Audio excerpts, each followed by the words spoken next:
Book 3, Chapter 9. The Anecdote of Satyavrata. Narada said, Father, you have described to me the characteristics of the three qualities. Though I have drunk the sweet juice from your lotus-like mouth, still I am not quite satisfied. Kindly describe to me, in detail and in due order, how I can recognize clearly the three qualities, so that I may attain the highest peace of mind. Vyasa said, O King, the creator of the world, Brahma, who originated from Rajoguna, when asked by his mind-born son Narada, began to speak in the following manner. Brahma said, O Narada, I myself do not possess the complete knowledge of the three qualities in full, but as far as I know, I shall tell you. The pure Sattva quality is never found to exist alone anywhere. It always manifests in a mixed condition in combination with the other qualities. As a beautiful woman, adorned with ornaments and endowed with amorous gestures, gives delight, on the one hand, to her husband, father, mother, and friends, and on the other hand, becomes a source of pain and delusion to her rival wives, so the Sattva quality, personified as a beautiful woman, brings sattvic happiness to the mind of an individual at one time, and at another time becomes a source of pain to the same individual, or even at the same time, a source of happiness to one and a source of pain to another. In the same way, the Rajas or Tamas quality, personified respectively as a beautiful woman, becomes a source of pain or delusion to an individual at one time and a source of happiness to the same person at another time. Thus, it is clearly seen that no single quality remains in isolation. It always exists in union with the other qualities. Note, it is quite possible that a man possessing the sattvic quality at any given time cannot be said to possess only the sattvic quality, but also Rajas and Tamas to a certain extent. At a later time, Rajas may become predominant, and that man may find himself in circumstances where money is required. However, due to his earlier sattvic nature, he did not accumulate wealth and therefore feels pain later. The same applies to Rajas. Or consider this, suppose an earning member of a family is sattvic. He earns just enough to meet his basic needs. But his family members, being Rajasic, desire more wealth. As a result, the earning member feels content due to his sattvic nature, while the others feel unhappy for the very same reason. In this way, a man is, as it were, wedded to the three wives, Sattva, Rajas, and Tamas.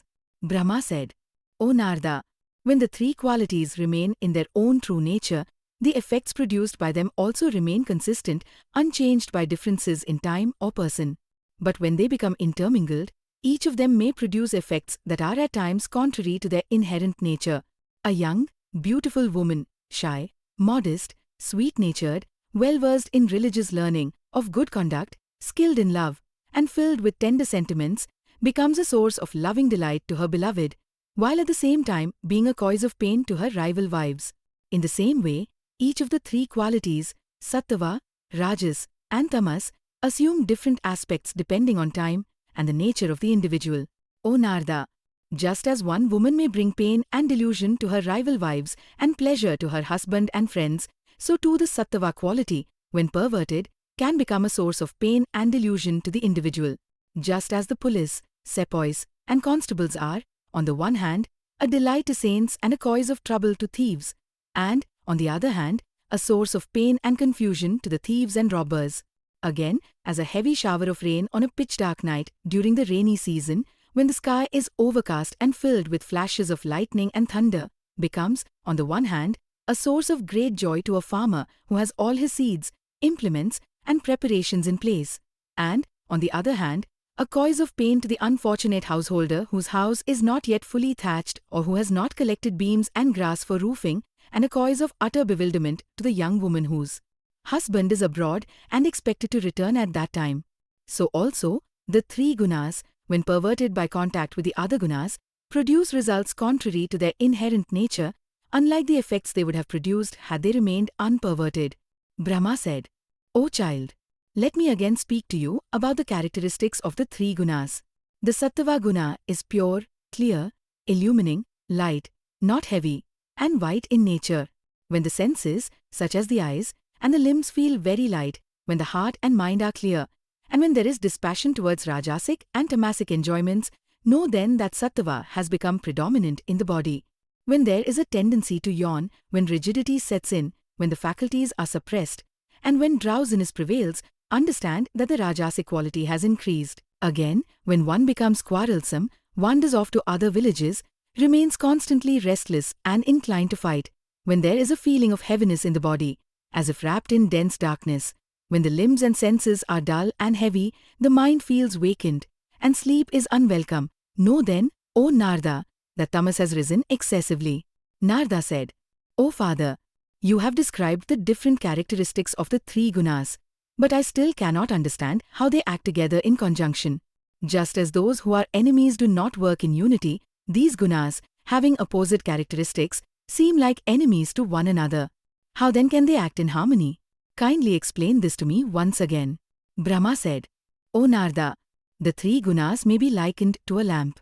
Just as a lamp reveals an object, so these three qualities, when united, manifest or reveal a certain thing. See, the wick, the oil, and the flame all have different characteristics. Though the oil is naturally opposed to fire, it still combines with the fire. The oil, wick, and flame, though seemingly contrary to one another, work together to serve a common purpose, illumining and revealing an object.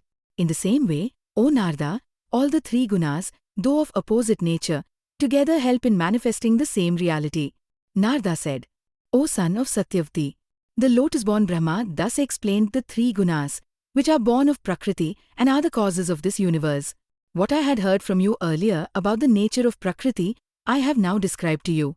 Vyasa said, O king, the very question that you have asked me, I had once asked Narada. He described to me, just as I have told you above, the characteristics and effects of the three Gunas, in proper order and in detail. Vyasa said, O king, wherever in the Shastras anything is stated, the essence of all that is this, that the highest energy, the supreme force, the great goddess, who pervades the entire universe, is both with qualities, saguna, and without qualities, nirgun, depending on the mode of manifestation. This supreme force is to be worshipped with the highest devotion. The Brahman, the Purusha, the supporter, the ultimate substratum, the supreme energy considered in its male aspect, though undecaying, supreme, and complete, is without desire or emotion. Hence, it cannot accomplish any action without the help of its inherent power. It is this Mahamaya, the supreme force, who performs all the functions, both real and unreal, of the universe. Vyasa said, Brahma, Vishnu, Rudra, the sun, moon, Indra, the twin Ashwins, the Vasus, Vishwakarma, Kuber, Varuna, fire, air, Pusha, Sadanna, Kartike, and Ganesha, all are united with Shakti and are able to perform their respective functions only through her power. Without her, they are unable even to move. Therefore, O king, know that the supreme goddess Mahamaya is the ultimate cause of this universe. O Lord of men, worship this goddess, perform sacrifices in her honor, and offer your highest devotion to her. O king, that Mahamaya is Mahalakshmi, she is Mahakali, she is Mahasaraswati. She is the goddess of all beings, bhutas, and she is the cause of all causes. That all peaceful, easily worshipped, and ocean of mercy, when worshipped, fulfills all the desires of her devotees. What more need be said? Even the mere utterance of her name is sufficient to grant one's wishes. In ancient times, Brahma, Vishnu, Maheshwar, all the Devas, and many other self-controlled ascetics worshipped her to attain liberation. O king, what more can I say about her?